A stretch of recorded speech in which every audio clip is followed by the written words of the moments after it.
The morning lights of Galactic Station 1 flickered to life as Ambassador James Miller adjusted his tie one final time. Next to him, Max wagged his tail, his golden fur recently brushed and gleaming under the artificial lights. The therapy dog's presence had become a constant source of comfort during the increasingly tense council meetings. "Ready, boy?" James patted Max's head, receiving a gentle woof in response. The ambassador smiled, remembering how hard he had fought to bring Max along as Earth's first animal representative. The brass back home had finally agreed when James explained how a therapy dog might help ease diplomatic tensions. The station's corridors were already busy with various alien species going about their daily routines. Max stayed close to James's leg, maintaining perfect composure despite the strange sights and smells. Many of the alien diplomats stopped to stare at the golden retriever, some with curiosity, others with poorly hidden disgust. A tall, blue-skinned diplomat from the ocean worlds approached them. "Ambassador Miller. And this must be the famous Max I've heard about." The alien knelt down, extending a webbed hand. Max gently sniffed it and gave a friendly tail wag. "He likes you, Ambassador Reed," James said, using the alien's chosen Earth name. Max has always been good at reading people, regardless of their species. As they walked together toward the council chambers, more diplomats gathered around. A small fuzzy representative from the mining guilds actually cooed when Max performed a perfect sit at James's command. The therapy dog's calm demeanor and friendly nature were doing exactly what James had hoped, breaking down barriers between species. But not everyone was won over. The High Counselor from the Crimson Empire stood at the chamber entrance, his red scales darkening with displeasure at the sight of Max. "You insist on bringing that creature into our sacred chambers again, Ambassador Miller." "Max is a registered therapy animal and an official representative of Earth," James replied calmly, though he felt Max press closer to his leg. The dog had always been wary of the High Counselor. "His presence has been approved by council vote." The High Counselor's inner eyelids flickered. "Rules can be changed, Ambassador. Some of us feel that allowing inferior creatures into these chambers sets a dangerous precedent." Before James could respond, Max did something unexpected. He slowly approached the High Counselor, sat down a respectful distance away, and offered his paw. The gesture, a perfect display of both friendship and intelligence, caused several nearby diplomats to murmur in approval. The High Counselor stared at the offered paw for a long moment, then turned away with a hiss. "Keep your beast under control, Ambassador. The council session begins in 10 minutes. As they entered the chambers, James felt a subtle shift in the atmosphere. More and more council members were stopping by his desk, some just to greet Max, others to engage in the kind of casual conversation that had been rare before. The therapy dog lay quietly at James's feet, occasionally accepting a gentle pat from curious aliens. An aide from one of the elder species even snuck Max a treat, whispering, "We had companions like this, long ago. Perhaps it is time to remember those bonds." James watched as Max brought smiles, or their species equivalent, to face after face.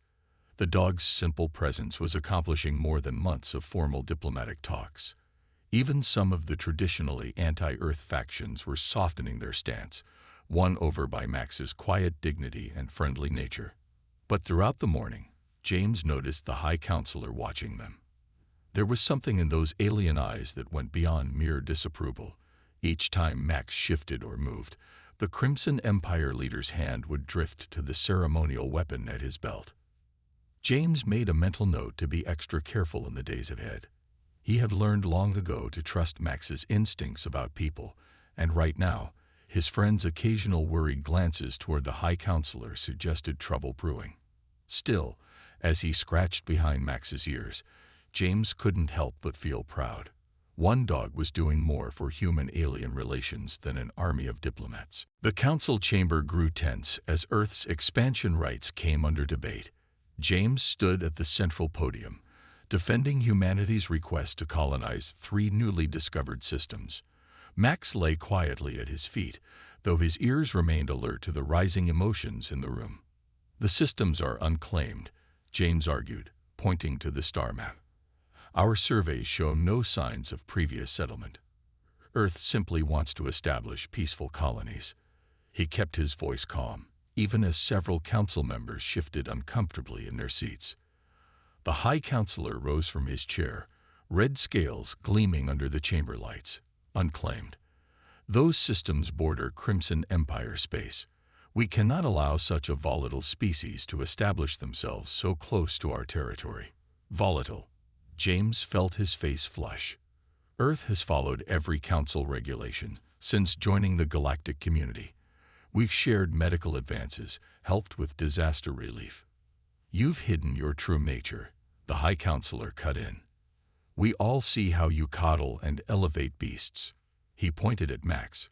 "You bring animals to diplomatic meetings, pretending they are equals. It shows humanity's lack of proper judgment."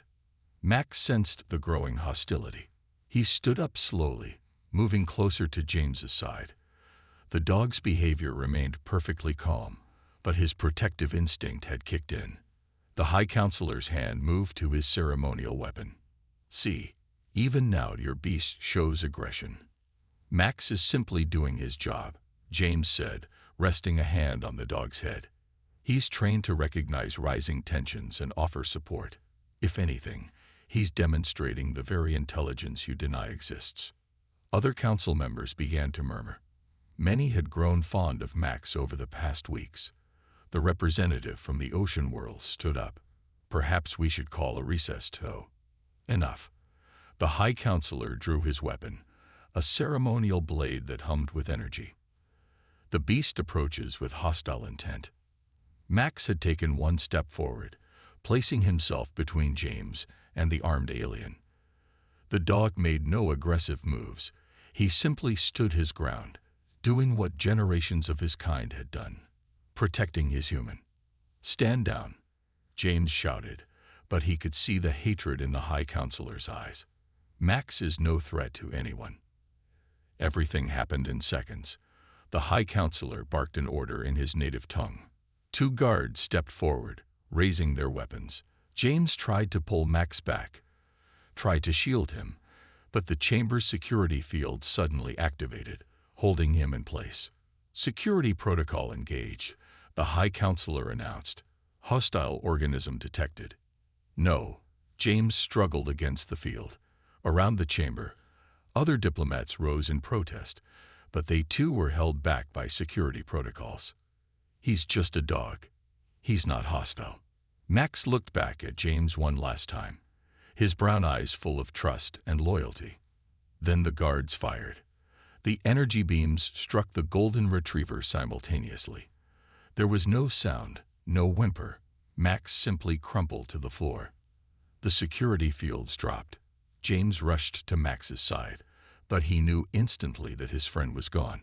The chamber erupted in chaos. The representative from the ocean worlds was shouting about violations of diplomatic code. The mining guild delegates were calling for an immediate investigation. But the High Counselor's voice cut through it all. "Order." The security forces acted within protocol to neutralize a clear threat. "I call for an immediate vote to validate this action." James cradled Max's body, his vision blurred with tears. He barely registered the votes being cast, the political maneuvering that followed. All he could think about was how Max had died exactly as he had lived, trying to protect others. When the final vote was tallied, the council majority had ruled it a legitimate security action. James stood slowly, Max's collar clutched in his hand. Without a word, he walked out of the chamber. The Earth delegation followed, leaving their voting terminals dark and empty. The last thing James heard as the doors closed was the High Counselor calling for the day's session to continue as normal. As if nothing of importance had happened. As if they hadn't just made the biggest mistake in council history. The council chambers felt different after Earth's delegation left. At first, many members celebrated what they saw as humanity's retreat. The High Counselor especially seemed pleased, making speeches about how Earth had finally learned its place in the galactic order. But then the silence began. One by one, Earth's communication channels went dark. Their trade ships quietly returned to human space. Their diplomats disappeared from every alien world without any formal announcements. Within 3 days, humanity had simply vanished from galactic affairs. They're sulking, the High Counselor declared during an emergency session, like children who didn't get their way. But his words didn't carry their usual confidence. The complete silence from a usually vocal species was unsettling. The Council's attempts to contact Earth met with automated responses. The United Earth government is currently reassessing its relationship with the Galactic Council. All diplomatic channels are temporarily suspended. Days turned into weeks. The silence grew heavier. Some council members began to worry about trade agreements. Others missed their human friends. The representative from the ocean worlds kept staring at the empty Earth seats, remembering how Max had always greeted him with a friendly tail wag. Then the strange readings started. Energy spikes near Earth's colonies, reported a junior scientist during the 4th week of silence, but they disappeared too quickly to analyze. The Council's top experts dismissed it as equipment malfunction. After all, human technology was considered primitive by galactic standards. But the readings continued. Random bursts of energy that shouldn't exist, appearing and vanishing near human settlements. Some council members suggested sending probe ships to investigate. The High Counselor quickly blocked such proposals, calling them an unnecessary reaction to human theatrics. Then human colonies began going dark. Not just quiet, completely dark. Long-range scans showed normal activity, but anything trying to look closer encountered strange interference. The Mining Guild reported that their sensors couldn't penetrate the space around human worlds anymore. Perhaps we should send a formal apology, suggested the Ocean World's representative during a private session. The death of their animal representative was unfortunate. The High Counselor slammed his fist on the table. We will not apologize for enforcing security protocols. Let them hide behind their silence. What can they possibly do? But worry spread through the Council like a virus. Trade routes had to be reorganized around the now silent human sectors. Some members reported strange shadows on their long-range scans, shadows that shouldn't be there. Military vessels sent to patrol near human space reported equipment failures. In the 5th week, an entire Crimson Empire patrol fleet went missing near one of the darker zones. They simply disappeared. No distress calls, no debris. When search ships arrived, they found nothing but empty space and more strange energy readings. The Council held emergency sessions nearly every day now. The High Counselor's supporters were becoming fewer as more members wondered if they had gravely misunderstood humanity. Some began researching Earth's history, finding disturbing patterns of patience, followed by overwhelming response when provoked. On the 30th day of silence, all scans of Earth space went completely dark. Not just the colonies. Every human-controlled area simply vanished from sensors. It was as if someone had drawn a curtain across that section of the galaxy. The Council chamber, once full of confident alien leaders, now felt like a room of nervous prey animals. They jumped at every unexpected reading, studied every shadow. The High Counselor still tried to maintain his authority, but even his closest allies noticed how his scales had paled. They all knew, somehow, that the silence wasn't submission. It wasn't retreat. It was preparation. In the empty Earth seats, someone had left a single item. Max's collar, placed carefully on the main delegate's chair. It served as a quiet reminder of what had started this, and a warning of what might be coming. The silence was about to end, and the galaxy wasn't ready for what would follow. The first sign that something was wrong came from a junior sensor operator on the Council's main station. The young alien's tentacles trembled as she reported massive energy signatures appearing simultaneously across the galaxy. At first, her superiors ignored the warning. That was their first mistake. Within hours, the energy readings had grown too large to dismiss. They erupted from every human colony, every settlement, every mining outpost that Earth had established. The Council's emergency session was interrupted by frantic reports from across their territory. "Impossible," the High Counselor whispered, watching the main display. The readings made no sense. They showed power sources that dwarfed anything in the known galaxy, all suddenly active in human space. Then the cloaking fields dropped. Around every human world, massive structures shimmered into view. Shipyards, construction facilities, military installations that had been hidden for decades. Each one housed vessels that shouldn't exist, warships that combined technologies the Council had thought impossible to merge. The Council's military experts stared in shock at the readings. One of them, an old veteran, actually laughed. "They fooled us completely," he said, shaking his head. "Every colony ship they sent out, every mining operation they established, they were all cover for military installations. Above Earth, the largest fleet ever seen in the galaxy's history appeared from nowhere. Ships of all sizes emerged from hidden docks built into asteroids, from underwater bases on distant moons, from space stations that had been disguised as debris. Each vessel bore the United Earth insignia, but their design was far beyond what humanity had shown the galaxy." Admiral Thomas Gray stood on the bridge of the flagship, Earth's Remembrance. He looked exactly like what he was, a human military commander who had waited years for this moment. His gray hair and lined face spoke of decades of patience, of carefully hiding humanity's true strength while building something unprecedented. "All ships report ready, Admiral," his second-in-command announced. "The quantum displacement drives are functioning perfectly. Every fleet element is in position." The Admiral nodded, looking at the small display on his command chair. It showed an image of Max, the therapy dog whose death had finally pushed humanity to reveal itself. "Send the signal to all ships. Operation Guardian begins now." Across human space, vessel after vessel activated drives that the Council had thought theoretical. Ships appeared and disappeared at will, using technology that combined human innovation with scientific principles the Council races had dismissed as impossible. On the Council station, panic spread as reports flooded in. Human vessels had been detected near every major military installation in Council space. They had been there for years, hiding in plain sight, waiting for the signal. How did we not see this? The High Counselor's scales had turned almost white with fear. Their technology was primitive. Their ships were basic. They showed us nothing advanced. The ocean world's representatives stood up slowly. They showed us exactly what they wanted us to see. We saw their worst ships, their oldest technology.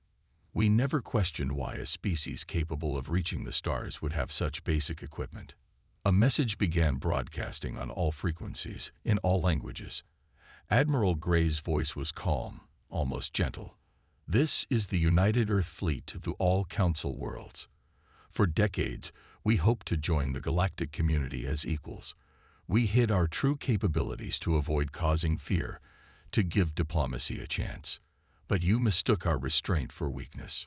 You killed one of our own. Not a soldier, not a threat, but a dog who represented the best of what we are." The message paused, and in that silence, thousands of human ships moved into attack positions with impossible speed. "We ask only once. Surrender the High Counselor to Earth custody. What follows will depend entirely on your response. You have 1 hour to decide." In the Council chamber, dozens of alien representatives turned to stare at the High Counselor. They had all seen humanity's patience. Now they were about to experience humanity's power. The Council chamber erupted into chaos as Admiral Gray's message ended. Representatives from 100 worlds shouted over each other, some demanding immediate surrender, others calling for resistance. The High Counselor stood frozen, his ceremonial weapon forgotten at his side. On the main display, the human fleet's positions became clear. They had ships everywhere, not just battle groups near strategic targets, but single vessels shadowing every major military installation in Council space. Years of preparation had placed humanity's forces exactly where they needed to be. A second transmission began, this one from James Miller himself. The former ambassador's face appeared on every screen in council space. He looked older now, worn by grief, but his eyes held steel. For those who wonder why we hid our true capabilities, James said, look to this moment. Look to how quickly the council turned to violence against a peaceful creature. We knew this day might come. We hoped it wouldn't. The transmission split into multiple feeds. Each showed a different human colony revealing its secrets. Massive underground bases emerged from beneath innocent-looking settlements. Orbital platforms transformed from simple trading posts into military strongholds. Every human world had been built like a fortress disguised as a village. Your sensors are now receiving data packets, James continued. They show 40 years of preparation. Every trade deal we signed included hidden clauses. Every mining right we requested concealed a military installation. Every diplomatic mission gathered intelligence. In the council chamber, the data began appearing on personal screens. The ocean world's representative gasped as he saw the true purpose of the underwater research stations his people had helped humans build. The mining guild leader dropped his tablet when he realized how humans had used their mining technologies to create hidden shipyards inside asteroids. We could have conquered you decades ago, James said simply. We chose cooperation. We chose peace. We chose to show you our older technologies, our simpler ships, hoping you would accept us as equals despite our apparent limitations. The High Counselor finally found his voice. This is coercion. The Council does not bow to threats. This is not a threat, James replied, his voice heavy with sadness. This is a consequence. When you killed Max, you proved our fears correct. You showed that the Council sees violence as a valid response to anything you don't understand or can't control. More data flowed through Council systems. Hidden cameras had recorded years of private sessions, secret meetings where Council members had plotted to keep humanity contained and controlled. The High Counselor's own words, discussing plans to eventually subjugate Earth, played for all to hear. We give you one choice, James said. Surrender the High Counselor to Earth custody for trial. Acknowledge humanity's right to defend itself and its companions. Accept new treaties that recognize Earth as an equal power in the galaxy. The chamber fell silent as the implications became clear. Humanity had not only hidden its strength, it had gathered enough evidence to expose decades of Council corruption. You have 50 minutes remaining, James concluded. We suggest you use them wisely. Earth fleet out. The transmission ended, leaving the Council in stunned silence. Around them, human ships remained perfectly positioned, their advanced weapon systems now clearly visible to Council scanners. The technology gap was staggering. Humanity hadn't been catching up to galactic standards. They had surpassed them long ago. The ocean world's representative stood slowly. I move for an immediate vote on Earth's demands. His voice shook slightly. And I suggest we remember what happened the last time we ignored humanity's capacity for response. As the Council began their vote, the High Counselor stared at the fleet display. His scales had turned almost gray with fear. He finally understood what humans had known all along. True power lies not in showing strength, but in knowing when to hide it. The Council's vote never finished. With 5 minutes left in Earth's deadline, the High Counselor made his choice. He activated an emergency transport beacon, disappearing from the chamber in a flash of red light. Alarms immediately blared across Council space as the Crimson Empire's military went to full alert. Admiral Gray watched this from his command chair. He didn't seem surprised. The High Counselor chose pride over wisdom, he said quietly. Signal all ships. Operation Guardian. Phase 1. The human response began with silence. Across Council space, communication networks suddenly failed. Defense grids went dark. Military vessels lost contact with their command centers. The most advanced communication systems in the galaxy simply stopped working. Then the human ships moved. They didn't fly through space. They simply appeared where they needed to be. The quantum displacement drives made traditional space combat obsolete. One moment, the Crimson Empire's main fleet was preparing for battle. The next, they found human vessels had materialized directly alongside them. All targets locked, reported the weapons officer on Earth's remembrance. Waiting for your command, Admiral. Gray nodded slowly. Disable their weapons and engines only. No crew casualties. The precision of the attack stunned even Earth's allies in the Council. Human weapons struck with surgical accuracy, carving away weapon mounts and engine sections while leaving crew compartments untouched. In less than 5 minutes, the entire Crimson Empire fleet hung powerless in space. On their homeworld, the Empire's military commanders watched in horror as their orbital defense platforms went dark one by one. Human ships appeared inside their supposedly impenetrable shields, disabled the platforms, and vanished again before any response was possible. "Focus fire," screamed a Crimson Empire admiral. "They must have a weakness." His words cut off as his flagship's power died, killed by a weapon that left no external mark.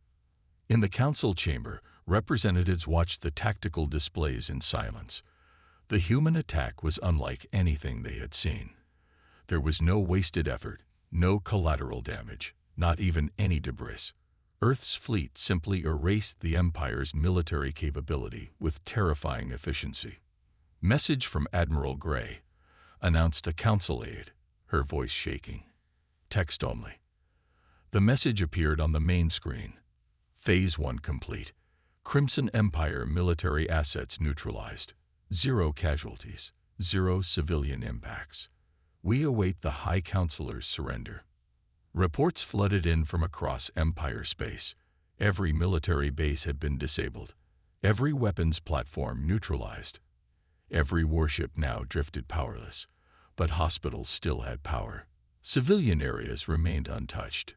Even military crew quarters retained life support and basic functions. "This is not war," the Ocean World's representative whispered. "This is surgery." A second message from Gray appeared. "To demonstrate our continued commitment to peace, we are providing emergency power to all disabled Empire vessels. Their crews will be comfortable and safe while we resolve this situation. Medical ships may approach to provide aid if needed. They will not be interfered with." The Council's military experts studied the attack pattern in stunned silence. Humanity had just demonstrated technology that made traditional defenses meaningless. They could strike anywhere, at any time, with perfect accuracy. And they chose to do it without taking a single life. "They're showing us," the mining guild leader realized aloud. "This isn't just about the High Counselor anymore. They're showing us why they hid their true strength. This level of power, if they had revealed it earlier." He didn't need to finish. Everyone understood. A species capable of this level of precise, overwhelming force would have terrified the galaxy. By hiding their power, by showing patience, humanity had given peace a chance. In his flagship, Admiral Gray studied a small display showing the High Counselor's escape trajectory. "Begin Phase 2 tracking," he ordered quietly, "and send word to Earth. Tell them Max's law will soon be reality." The High Counselor's escape route became a trail of disabled ships and powerless bases. Each time his stolen vessel jumped to a new location, human forces were already waiting. Every hidden bunker, every secret facility, every backup plan the Empire had created over centuries fell silent before Earth's fleet. Admiral Gray tracked the pursuit from his command chair, watching as decades of gathered intelligence paid off. Another jump detected, his tactical officer reported. "He's heading for the Empire's emergency command center in the Outer Rim." As expected, Gray nodded. "Begin Phase 3. Across Crimson Empire space, hidden human agents activated their signals. These weren't soldiers. They were the maintenance workers, the dock handlers, the simple traders who had spent years gaining the Empire's trust. Now they revealed the truth about the Empire's leadership to its own people. Records of corruption flooded public networks. Evidence of the High Counselor's secret deals, his plans to start wars for profit, his attempts to keep other species dependent on Empire technology. Everything became public. Most damaging were the recordings of his casual order to kill Max, showing how easily he resorted to violence. The Empire's own citizens began to protest. They had always believed their leaders were protecting them from dangerous species like humans. Now they saw how their leaders had been the real threat to peace. In the council chamber, the remaining representatives watched as the Empire's political structure crumbled. Decades of lies unraveled in hours. Provincial governors, seeing the truth about their leadership, began declaring independence from the central authority. Report from Earth Intelligence, announced Gray's communication officer. The Empire's coalition is breaking. 3 major systems have already pledged loyalty to the reformist faction. Gray studied the tactical display. The High Counselor's ship was running out of places to hide. Every safe house had been compromised, every escape route blocked. Earth hadn't just planned for this day. They had spent years making it inevitable. "Sir," the tactical officer called out, "we're detecting an energy spike from the High Counselor's vessel. He's trying to activate the Empire's doomsday weapon." The council representatives gasped as their screens showed a massive energy reading. The Empire had hidden a super weapon capable of destroying entire systems. As the weapon powered up, fear spread through the chamber. But Admiral Gray remained calm. "Disable it," he ordered simply. Before the Empire weapon could fire, it simply shut down. The human fleet had known about it for years. They had altered its systems, placed hidden blocks in its programming, made sure it could never be used. "How much did you know?" A council member asked over the emergency channel. "How long have you been preparing?" "Since the day we first detected your signals," Gray replied. "Earth has a long history of dealing with empires that mistake kindness for weakness. We learned to prepare for the worst while hoping for the best." The High Counselor's ship made one final jump, directly into the heart of human-controlled space. He had hoped to find their command centers unguarded. Instead, he found himself surrounded by the largest concentration of Earth vessels yet seen. "Message from the High Counselor's ship," the comm officer reported. "He's offering to negotiate." Gray looked at the image of Max that still sat on his command console. The time for negotiations ended when he chose violence over diplomacy. Disable his ship. Prepare a boarding team. As human forces moved to capture the Empire's leader, the Council received a final message from Admiral Gray. "Let this serve as a reminder. Humanity values peace. We believe in cooperation. We hide our strength because we don't want to rule through fear. But never mistake our patience for weakness. Never mistake our kindness for vulnerability. And never, ever harm those we protect." The capture of the High Counselor proved anticlimactic. When Earth's special forces breached his ship, they found him sitting in his command chair. His scales faded to a pale gray. He offered no resistance as they led him away in simple restraints. The trial was held in the Grand Council chamber. But everything had changed. Human ships now patrolled the station's perimeter. Earth's advanced security systems had replaced the old defenses. Most notably, the chamber's central floor had been modified to accommodate representatives from every species, including a special section for companion animals. James Miller stood as prosecutor. He looked directly at the High Counselor, who sat in a simple chair rather than his former throne. "This trial will be broadcast to every world in Council space," James announced. "Everything will be transparent. Everything will be recorded." The evidence shocked even those who thought they understood the Empire's corruption. Year after year of secret recordings played on the massive screens. The High Counselor had been planning wars, arranging accidents for rival species, sabotaging peace efforts, all while presenting himself as a defender of galactic order. "But your greatest crime," James said, his voice heavy with emotion, "was showing the galaxy that you would kill an innocent creature simply because you could. You proved that power without compassion is nothing but tyranny." The High Counselor finally spoke. "You deceived us all. You hid your true strength. You planted spies, gathered intelligence, prepared for war while pretending to be primitive." Admiral Gray stepped forward. "We hid our strength precisely because of leaders like you. We showed you our older technology, hoping you would accept us as equals even if you thought us less advanced. We wanted to earn trust, not demand it through fear. The trial lasted 5 days.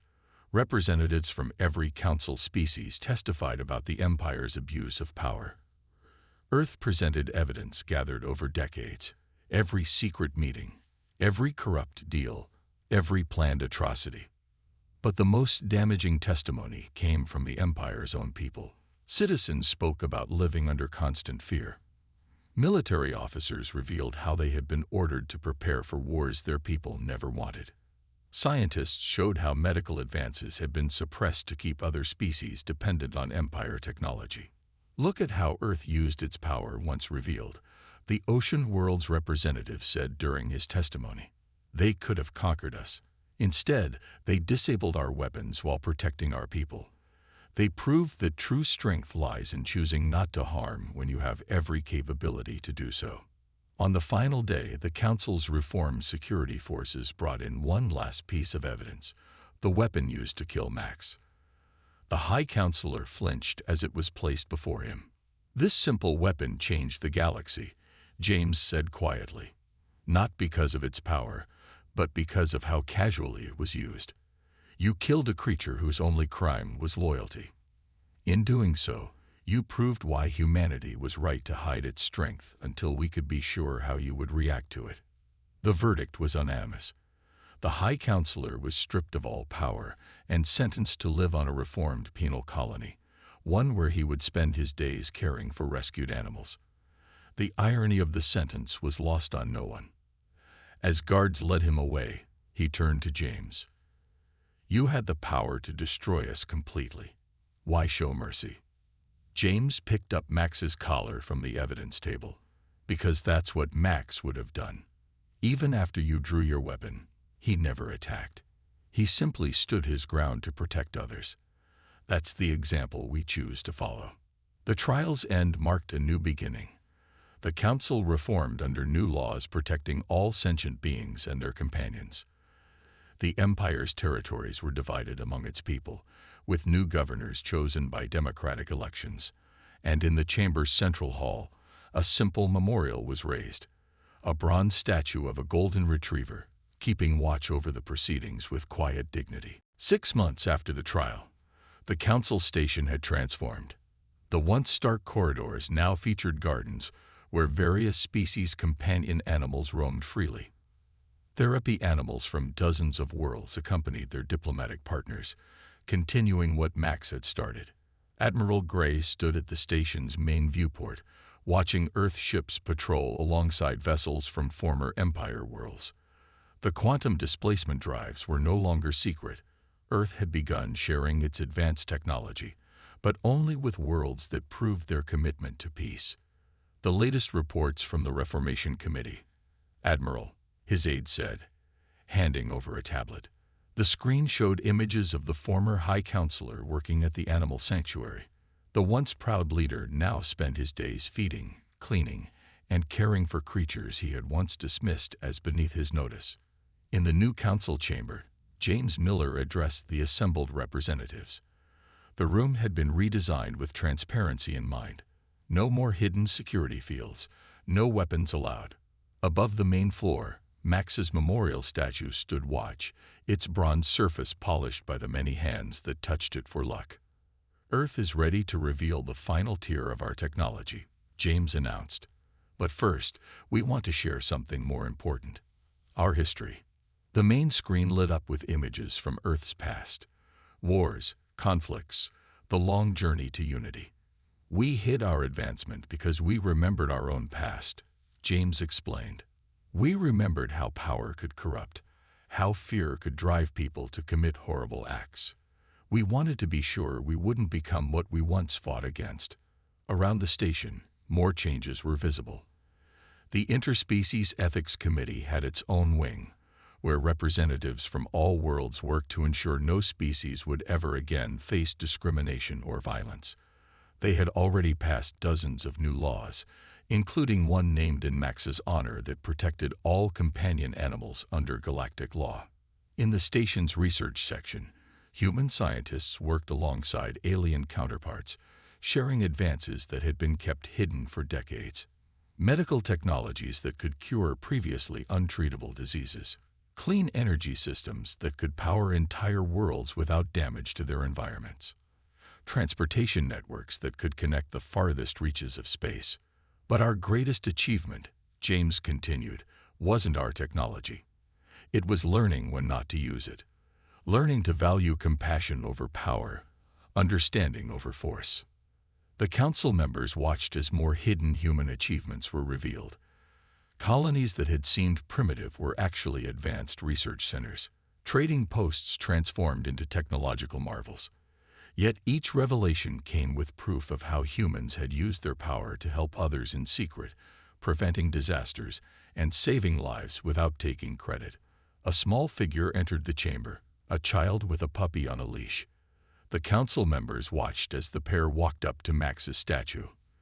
The puppy, a golden retriever like Max, sat perfectly at the child's feet. "This is the first of our new diplomatic training program," James explained. "Every council member will work with companion animals during their training, not just to honor Max's memory, but to remember what he taught us, that true strength lies in protecting others, not dominating them." The puppy wagged its tail as council members gathered around, many reaching down to pet it. Even representatives of species that had once dismissed Earth as primitive now showed genuine appreciation for this simple display of companionship. Admiral Gray joined James at the chamber's entrance. "The galaxy's changing," he said quietly. "Faster than we expected." James nodded, watching the scene before them. Max would have liked this. He always believed in bringing people together. Above them, the bronze statue kept its eternal watch, a simple dog who had changed the galaxy not through power or force, but through loyalty and love. In the end, humanity's greatest strength hadn't been its hidden fleet or advanced technology. It had been the capacity to learn from a dog's example, to protect without hatred, to show strength without cruelty, and to value love over power.